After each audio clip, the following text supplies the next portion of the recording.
De todas as cartas escritas pelo apóstolo Paulo, algumas se destacam de maneira especial.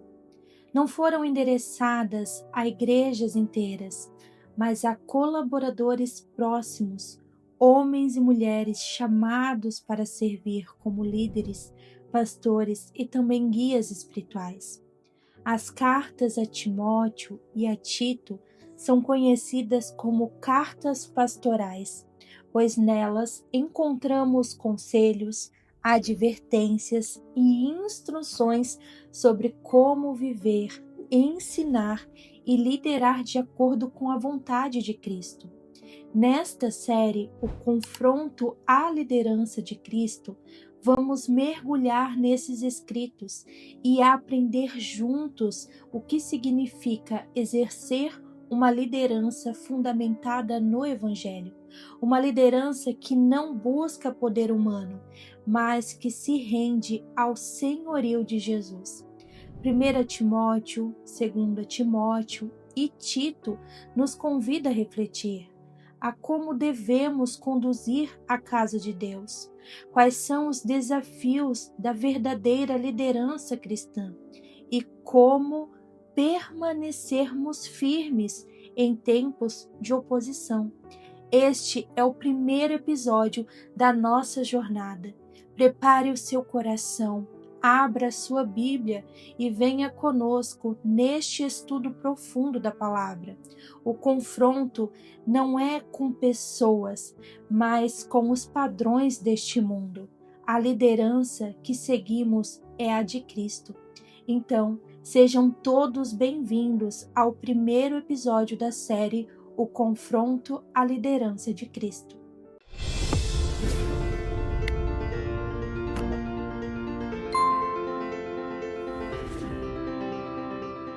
Quero iniciar esse vídeo com uma contextualização histórica para que a gente possa refletir. Uma das coisas que recorrentemente ouvimos a respeito da juventude da igreja é que eles são incapazes de serem disciplinados para viverem uma vida de comunhão com Deus. Eu ouvia essa frase quando fui uma jovem na igreja, e mesmo hoje, enquanto pastoreio, ainda ouço tais afirmações, como se ser jovem fosse um atestado de carnalidade espiritual. É óbvio que uma nova geração de cristãos sempre enfrentará desafios distintos daqueles que já são mais maduros na fé. Uma vez que convivemos em uma sociedade em constante transformação e devemos nos relacionar com ela, sabendo que os valores da palavra de Deus são imutáveis. Mas isso por si só não deve ser motivo para não acreditarmos que jovens possam viver uma vida profunda com Deus. A vida de Timóteo foi deixada nos registros da Escritura para nos mostrar o que o Espírito Santo pode fazer na vida de jovens que buscam fazer a diferença. O meu desejo com essa mensagem é poder inspirar você a se espelhar nos desafios que Timóteo teve, para que você possa experimentar uma vida de intimidade com Deus. Então vamos compreender quem era Timóteo, um dos personagens mais conhecidos do Novo Testamento. Duas epístolas neotestamentárias são endereçadas a ele. Também existem várias referências diretas e indiretas sobre ele em outros livros da Bíblia, como Atos, 1 Coríntios e também Tessalonicenses. Timóteo foi um jovem líder da igreja primitiva. Muito provavelmente ele nasceu em Listra, uma província romana da Galácia. O pai de Timóteo era grego, porém a sua mãe Eunice e a sua avó Lóide eram judias, conforme podemos ver em Atos capítulo 16, versículo 1 e 2 Timóteo capítulo 1, versículo 5. Provavelmente elas se converteram durante a primeira passagem do apóstolo Paulo por Listra e Derbe, conforme podemos ver em Atos capítulo 14, do versículo 6 ao versículo 22. Na segunda viagem missionária de Paulo, quando ele voltou à região da Licaônica, o apóstolo ficou impressionado com o desenvolvimento de Timóteo e resolveu levá-lo consigo. Apesar da sua pouca idade, Paulo decidiu investir no rapaz e ele se tornou uma das maiores lideranças da igreja primitiva. Ao longo do Novo Testamento, podemos identificar como a graça de Deus capacitou Timóteo a ser um jovem obreiro que vivia em intimidade com Deus. E sobre esse assunto, há uma importante observação a ser feita. Nós vivemos um tempo em que parece existir uma romantização da fé e uma busca recorrente por fórmulas mágicas e segredos espirituais. Mas, no que tange ao nosso crescimento em Cristo e à intimidade, são as disciplinas recorrentes feitas em obediência, que trazem verdadeiros resultados. Vejamos como isso se deu na vida de Timóteo. Vemos nele uma disposição para aceitar o custo do chamado. Vemos que Paulo chegou a Derbe e depois também a Listra, onde vivia um discípulo chamado ali então Timóteo. Sua mãe, como falei anteriormente, judia, convertida, seu pai, grego. Os irmãos de Listra e Icônio davam bom testemunho de Timóteo. Paulo, querendo levá-lo na viagem, circuncidou, por causa dos judeus que viviam então naquela região, pois todos sabiam que seu pai era grego, conforme vemos em Atos capítulo 16, do versículo 1 ao 3. Timóteo, então, sendo filho de pai grego e certamente não havia sido criado nos costumes judaicos. Por isso, ele não era circuncidado. Contudo, como parte do seu ministério, ali envolvia ministrar a irmãos judeus, Paulo pediu que ele aceitasse o rito, a fim de que não houvesse impedimento algum quando ele pregasse aos seus irmãos. Ele de bom grado aceitou. A circuncisão, diga-se de passagem, era um procedimento bastante doloroso, ainda mais para um jovem, sendo que as dores poderiam durar, alguns casos, mais de 10 dias.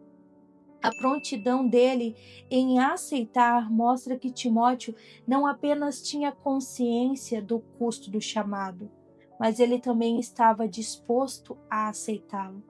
Um jovem cristão deve compreender que a idade não é uma desculpa para vivermos um cristianismo morno e sem comprometimento.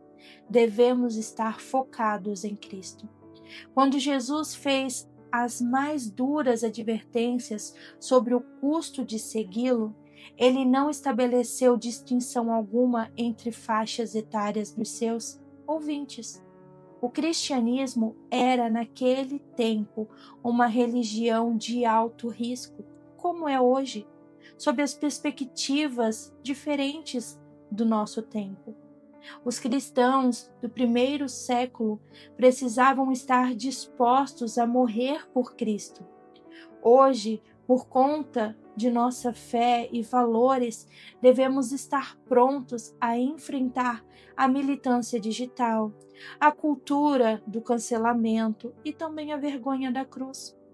Um jovem sem disposição para isso não conseguirá amadurecer e crescer na graça de Cristo. Por isso, precisamos compreender, conforme diz no Antigo Testamento, a circuncisão era um sinal físico dado a Abraão, conforme vemos em Gênesis 17, que representava a aliança do povo com Deus. Era um corte na carne, símbolo de separação, de pureza e também de pertencimento ao Senhor. Já no Novo Testamento, em Cristo, Paulo deixa claro que não é a circuncisão física que importa, mas a circuncisão do coração, conforme podemos ver em Romanos 2:29 e também em Colossenses 2:11. Ou seja, não é mais um sinal externo, mas uma obra interna do Espírito Santo que corta de nós a natureza pecaminosa.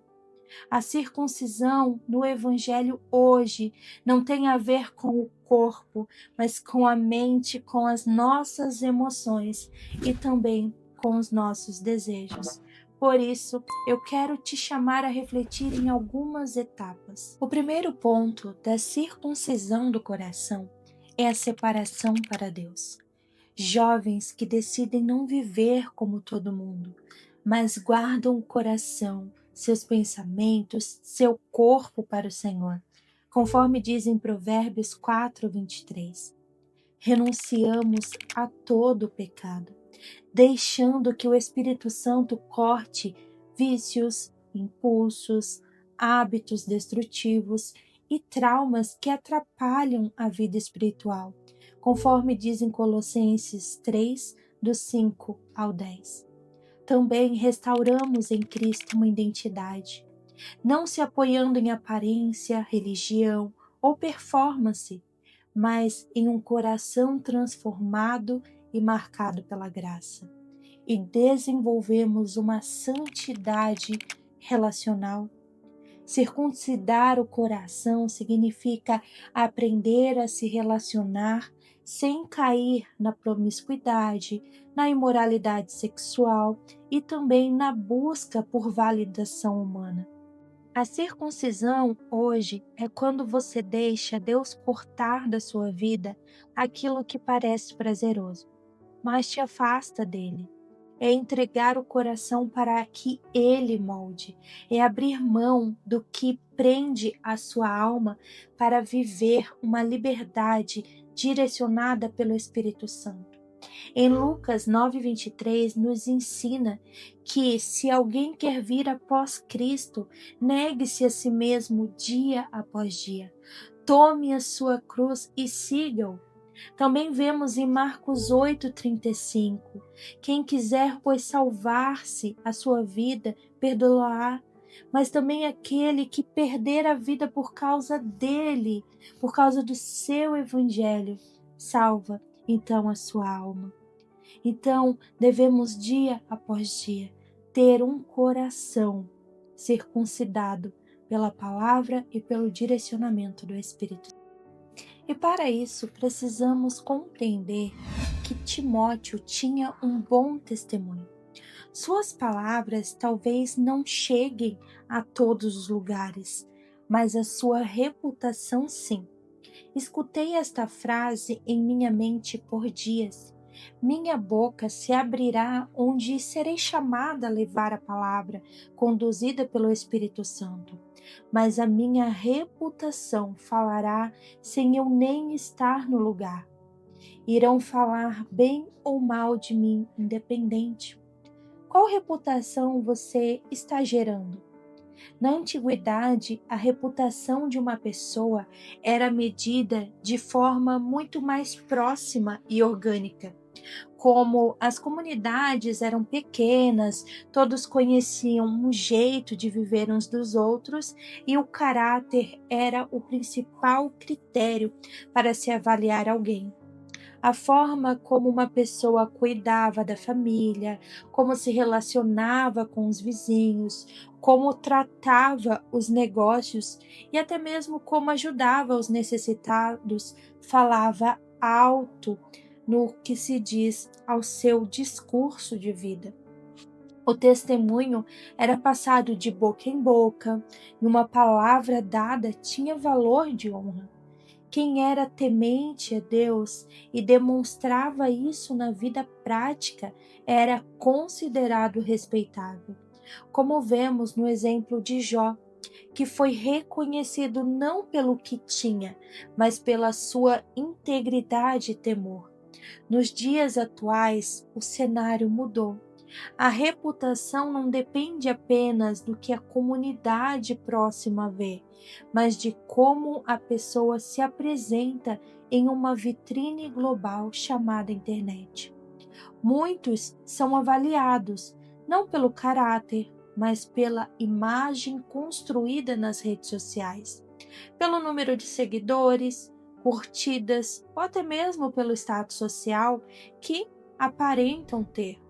O sucesso profissional, os bens materiais e os títulos acabam pesando mais do que a coerência de vida.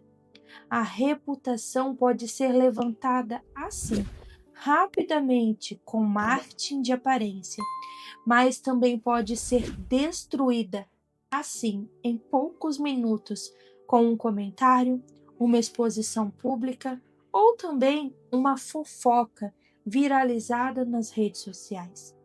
Entretanto, diante de Deus, o princípio não mudou.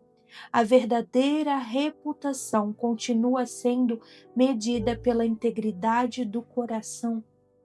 Num tempo em que a imagem pode ser manipulada, a autenticidade e a coerência entre o que se prega e o que se vive se tornam ainda mais preciosas diante de Deus.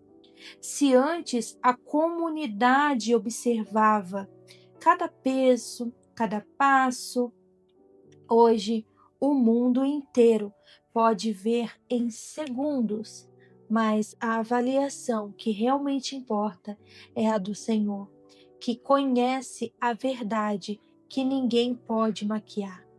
Obviamente, nesse ponto precisamos fazer um adendo. O nosso alvo não é garantirmos uma boa reputação visando sermos aplaudidos pelas pessoas. Em tempos de frieza espiritual, nosso zelo pode ser considerado fanatismo por crentes apáticos. Todo o nosso empenho deve ser o de agradar a Deus e glorificá-lo. O reconhecimento é simplesmente uma consequência do que fazemos para Deus, como Jesus nos ensinou. Então, diariamente devemos nos dedicar à sua obra, a glorificar o Pai, Filho e Espírito Santo. Em Mateus capítulo 5, versículo 16, nos diz assim: assim deixai a vossa luz resplandecer diante dos homens, para que vejam as vossas boas obras e glorifiquem ao vosso Pai que está nos céus. A glória não é nossa, a glória é dele. Então, diariamente, devemos ter dedicação à sua obra e aos seus princípios. O que nos leva a compreender mais uma etapa da vida de Timóteo. Ele se dedicava ao aprendizado das Escrituras.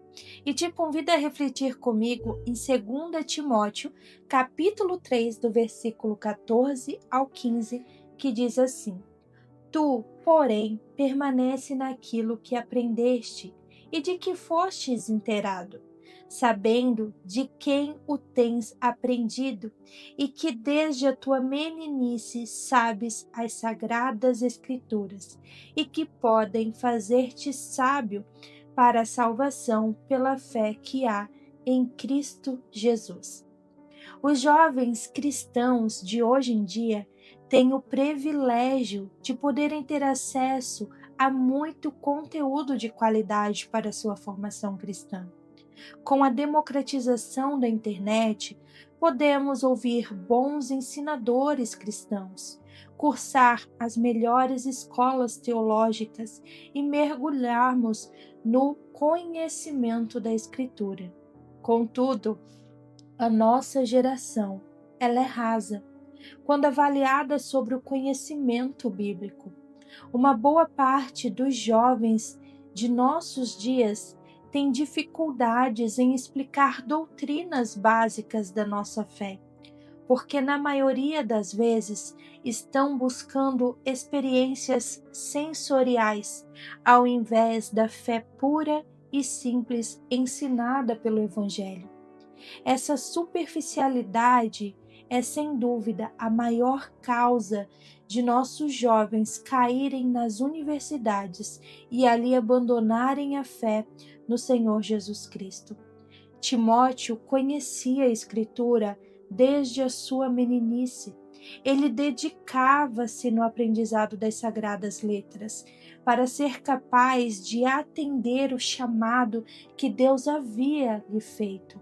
Na batalha espiritual do cristão, A Bíblia é chamada de espada do Espírito, pois ela é a arma que utilizamos para vencer as guerras que travamos contra o pecado, contra a nossa natureza pecaminosa e contra as vãs filosofias que se opõem ao conhecimento de Deus.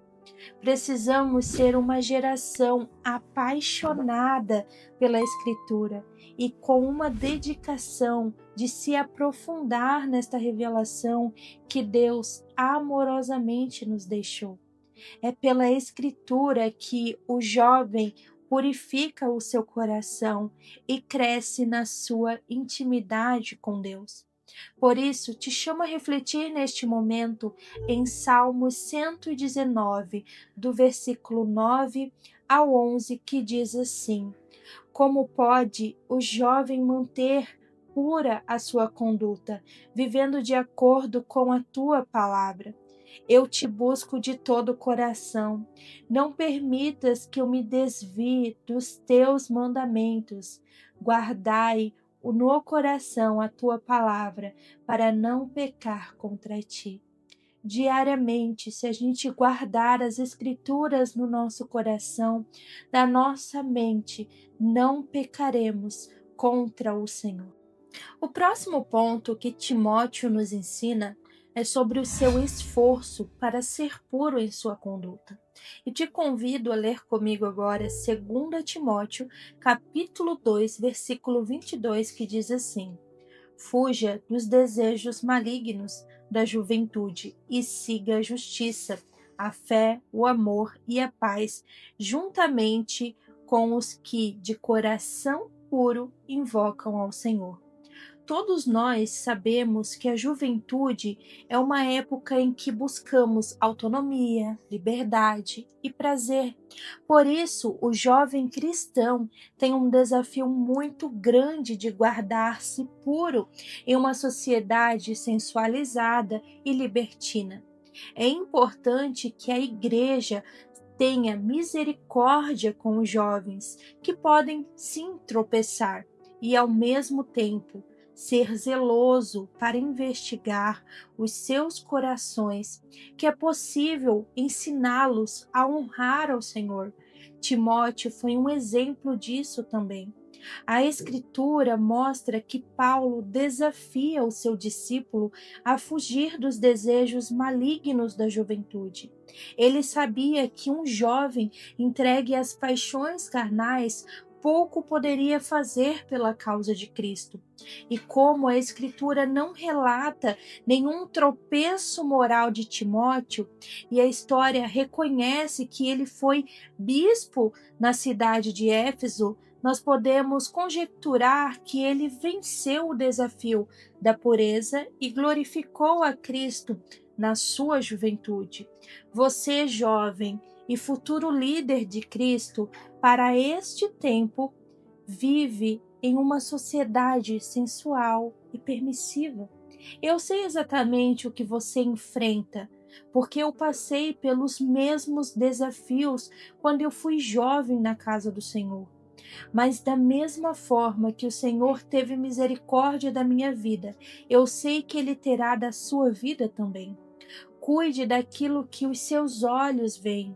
Dedique-se seu tempo em oração e leitura bíblica, e certamente o Senhor te guardará puro em sua presença. E reflita o que diz na palavra. Vocês não sabem que os seus corpos são membros de Cristo? Tomarei eu os membros de Cristo e os unirei a uma prostituta? De maneira nenhuma. Vocês não sabem que aquele que se une a uma prostituta é corpo com ela? Pois, como está escrito, os dois serão uma só carne. Mas aquele que se une ao Senhor é um espírito com ele. Fujam da imoralidade sexual. Todos os outros pecados que alguém comete fora do corpo os comete. Mas quem peca sexualmente peca contra o seu próprio corpo.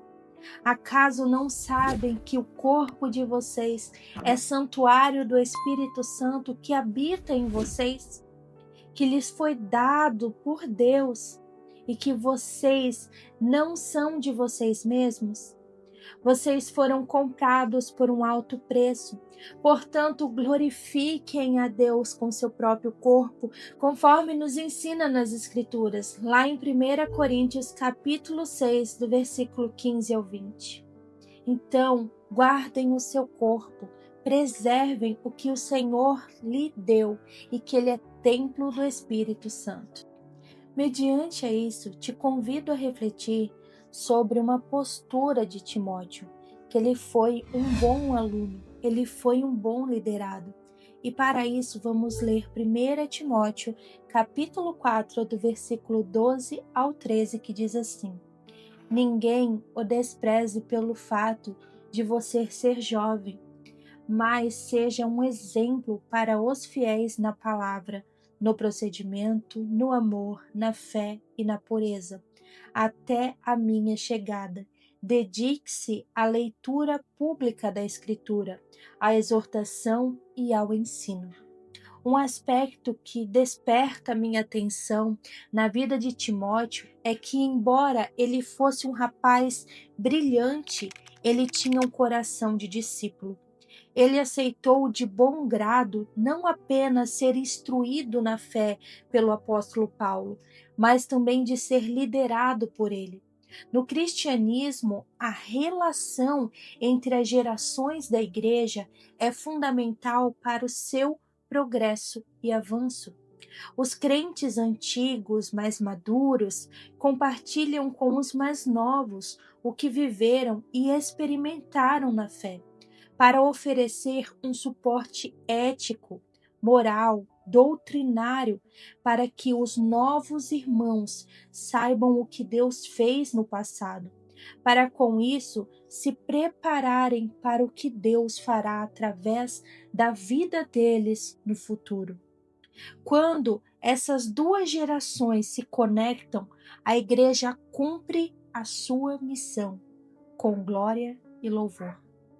Infelizmente, alguns jovens têm uma dificuldade em aceitar essa forma de discipulado, porque pensam que as gerações antigas nada podem compartilhar a respeito da fé, uma vez que a sociedade vive em constante transformação e os desafios do passado parecem não se replicar nos dias atuais. Mas, porém, não é desta forma. Muitas coisas que os antigos passaram se replicam hoje em dia com ciladas de Satanás de uma forma diversificada. Timóteo, contudo, ele aceitou que o velho Paulo lhe instruísse para que ele seguisse os mesmos passos. Seu bom exemplo como liderado é uma poderosa mensagem para nós. Antes de Deus nos usar como grandes líderes, Ele irá nos moldar como pequenos e dedicados liderados. O reino flui desse modo, e esse é o caminho vocacional dos ministros mais excelentes: sentar na mesa e aprender. Em 2 Timóteo 2,2, me faz refletir, porque a palavra diz assim: E as coisas que me ouviu dizer na presença de muitos testemunhos, confie a homens fiéis que sejam também capazes de ensinar a outros. A dedicação e o zelo de Timóteo em ser um bom liderado foram decisivos para que o Senhor levantasse como um bispo na igreja. Qualquer pessoa que tenha desejo de se levantar para ensinar precisa primeiro ter a humildade para sentar em uma mesa e aprender.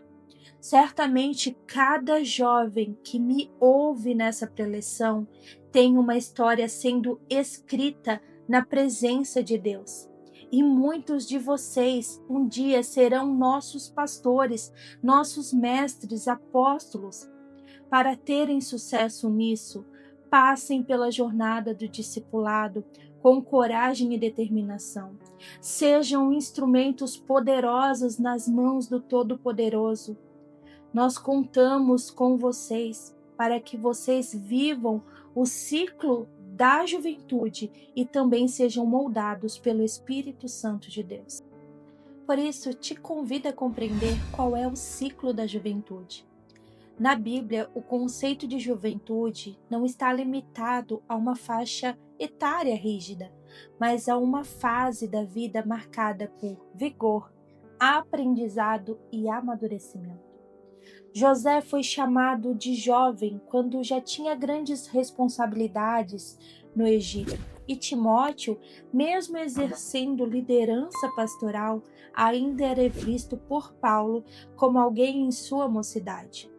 Dentro da cultura hebraica, a juventude abrangia mais ou menos dos 12 aos 30 anos, período em que o indivíduo passava da adolescência para a vida adulta.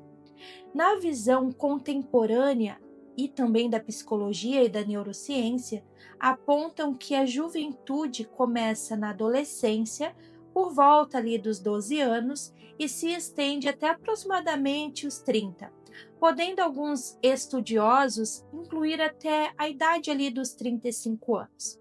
Isso porque o cérebro humano, especialmente na área ligada ao controle das emoções e também da tomada de decisões, só atingem a plena maturidade após os 25 anos.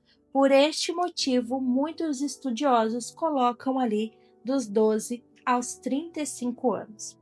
Por isso, essa fase é vista como tempo de descobertas, de definição de identidade e também da construção de valores que acompanharão a pessoa por toda a sua jornada de vida.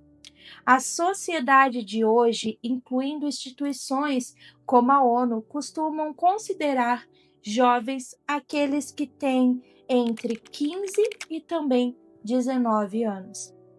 Embora, em alguns contextos, esse limite seja ampliado até os 35 anos. Mas, mais do que números, o que define a juventude é esse tempo de energia, força e abertura para escolhas decisivas. A Bíblia confirma isso quando declara em 1 João 2,14: Sois fortes e a palavra de Deus permanece em vós, e já vencestes o maligno. Assim podemos dizer que jovem é aquele que vive a transição entre a dependência e a maturidade, entre aprender e assumir responsabilidades, carregando dentro de si tanto o entusiasmo da novidade quanto o desafio de construir raízes sólidas. E se a juventude não fosse apenas uma questão de idade, mas de como escolhemos viver esse tempo de força e decisão? Você está usando os anos de vigor para experimentar tudo que o mundo oferece ou para lançar fundamentos firmes que sustentarão a sua vida diante da sua jornada com Deus? A verdadeira marca da juventude não está em quantos anos temos, mas em como aplicamos nossa energia e liberdade. A pergunta que fica é: o que você está construindo hoje que permanecerá para amanhã? Na sua trajetória, quais os frutos você almeja colher? Eu aprendi com o tempo que toda decisão tomada em nossa juventude influencia em nossa vida adulta. Em qual colheita iremos colher, quais os tipos de fruto nós estamos gerando? Tudo que eu plantei na minha juventude, eu colhi na minha vida adulta. Algumas eu hoje tenho que aprender a lidar porque foram escolhas erradas. Por isso, eu aprendi junto com a jornada de Timóteo também. Timóteo, ele a todo momento, ele não desprezou os dons de Deus. Eu fiz isso. Eu desprezei. Eu deixei de lado. E hoje, ainda assim, eu pago os preços disso. Mas eu consegui voltar ao caminho e dizer: Senhor, me ajuda. Me ajuda a trilhar os caminhos corretos, a caminhar contigo, a viver nos princípios da tua palavra. E o Senhor foi ali me auxiliando a retornar ao caminho correto. Então, se até aqui você ouviu tudo isso e você se sente um jovem perdido, que não consegue trilhar os caminhos, o Senhor consegue lhe ajudar. E procure ser discipulado, procure sentar na mesa e aprender da palavra de Deus. Então vamos compreender um pouco mais sobre esta temática, ao qual Timóteo não desprezou o dom que havia recebido de Deus. E te convido a ler comigo 1 Timóteo, capítulo 4, versículo 14, que diz assim: Não despreze o dom que há em ti, ao qual foi dado por profecia com a imposição das mãos do presbítero. Eu sempre me pego pensando no que capacitou Timóteo a chegar tão longe. E esse texto parece esclarecer de onde o jovem extraía suas forças para servir de modo intenso e excelente. Ele havia recebido um dom específico para cumprir a sua vocação e seu chamado. Provavelmente, nas noites escuras que ele enfrentava, ele se recolhia no seu devocional de oração e dizia ao Senhor: Pai, eu não desprezo o dom que eu recebi. Aviva a tua obra no meu coração.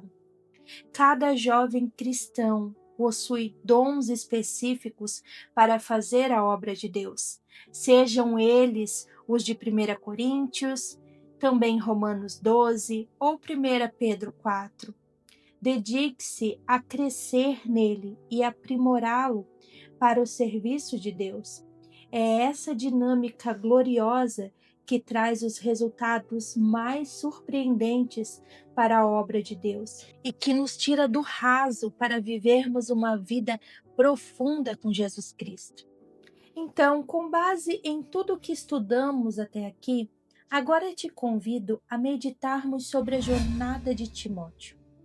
Timóteo, ele nos inspira a acreditar que, para a concretização dos planos de Deus a respeito da humanidade, todas as faixas etárias de todos os segmentos sociais devem se engajar para espalhar o evangelho da salvação e tornar o nome de Cristo Jesus conhecido. Na igreja, pelo sangue de Cristo, nossas diferenças são apenas oportunidades para fazermos mais e melhor a obra que nos foi confiada e dessa maneira trabalharmos com afinco até que o Rei volte para nos buscar. Então agora, neste momento, vamos compreender o que levou Paulo a escrever as cartas a Timóteo e também a Tito. As cartas de 1 Timóteo, 2 Timóteo e Tito, como mencionei, são chamadas de cartas pastorais desde o século XVIII. Faz sentido tratar essas cartas de maneira conjunta porque elas têm semelhanças marcantes de estilo, de vocabulário e também de contexto. Elas são separadas das demais cartas de Paulo porque são as únicas escritas para os seus colaboradores no Evangelho. As cartas pastorais tratam de questões estruturais da igreja e, diferente dos outros estenógrafos de Paulo, são voltadas para homens que então ali desempenham funções pastorais e que também ali são direcionados não para o todo da igreja, mas sim para aqueles que são mestres, apóstolos, líderes dentro de uma congregação. Todavia, também é preciso reconhecer que cada uma delas é uma carta diferente, com as suas próprias características. Elas não foram escritas com o objetivo principal de apresentar a estrutura da igreja, muito menos o ministério pastoral, ao contrário do que pensa a maioria das pessoas. e sim para ensinar como viver uma vida cristã em resposta ao Evangelho, ao qual foi determinado por Cristo Jesus. Ali vemos que Paulo, a partir de Éfeso, em direção a Macedônia, deixa Timóteo como pastor da igreja de Éfeso e o encorajou a instruir certas pessoas que estão ensinando ali falsas doutrinas. Ali vemos algumas circunstâncias também de 1 Timóteo, 2 Timóteo e Tito. Paulo provavelmente escreveu estas cartas após o período coberto no livro de Atos. O livro de Atos dos Apóstolos termina com o apóstolo dos gentios na prisão. Segundo a tradição, ele foi liberto desta prisão domiciliar e em seguida continuou seu ministério na região do Mediterrâneo, talvez até ali alcançando a Espanha, conforme vemos em Romanos, capítulo 15, do versículo 22 ao 29. Durante este período, ele visitou Creta e outros lugares. As cartas de 1 Timóteo e Tito foram escritas neste intervalo de uma obra missionária posterior. Paulo deixou Timóteo em Éfeso para tratar de alguns problemas com falsas doutrinas, conforme podemos ver em 1 Timóteo, capítulo 1, do versículo 3 ao 4, e Tito foi deixado em Creta, após o esforço inicial para estabelecer uma igreja nessa região, conforme podemos ver em Tito, capítulo 1, versículo 5. Por fim, Paulo foi preso novamente, o que levou provavelmente à sua execução. Nesta última prisão, Paulo escreve 2 Timóteo para pedir que o jovem pastor Timóteo ali o visitasse novamente para dar exortações finais ao ver que o seu martírio se aproximava. Em cada uma das cartas, Paulo instrui seus jovens colaboradores a viver sua fé e ensinar outros a fazerem o mesmo. As 3 cartas se preocupam consideravelmente com as falsas doutrinas e os seus efeitos prejudiciais na igreja. Em cada carta, Paulo escreve para reafirmar o seu representante perante a igreja, para sustentar o padrão da verdadeira doutrina e para mostrar que a sã doutrina deve resultar em um viver condigno. Em 1 Timóteo, Paulo orientou ao seu discípulo e amigo a se opor ativamente ao falso ensino. Ele também o instrui semelhantemente, embora tenha menor abrangência. Ao tratar do caráter dos membros da igreja, Paulo o apresentou à luz da obra de Cristo. A mensagem de 2 Timóteo, a última carta de Paulo, é bem diferente. É uma missiva muito mais pessoal, principalmente depois que ele se fosse.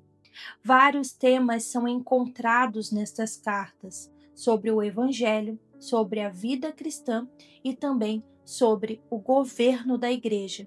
Então, vamos meditar um pouquinho sobre cada um desses temas? O primeiro ponto que ele relata, então, foi sobre o Evangelho. Então, vamos entender que ele manifestou a sua preocupação com a verdade do Evangelho. Os termos que ele usou ao descrever o Evangelho nas cartas pastorais não são comuns em suas outras cartas, mas também não são exclusivas delas. Ele referiu ao Evangelho como a fé, a verdade, a sã doutrina e a piedade. Então, eu deixei no nosso material de estudo as passagens específicas sobre a fé, que então vemos em 1 Timóteo 3,9, 2 Timóteo 4,7 e Tito 1,13, ok? Posteriormente, a gente vê a verdade, que diz em 1 Timóteo 4,3, 2 Timóteo 2,25 e Tito 1,1.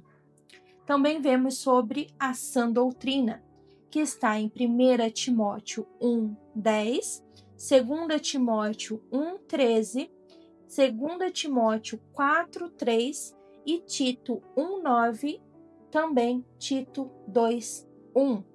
Vemos também sobre a piedade, que está em 1 Timóteo 3:16, 1 Timóteo 6:3 e Tito 1:1.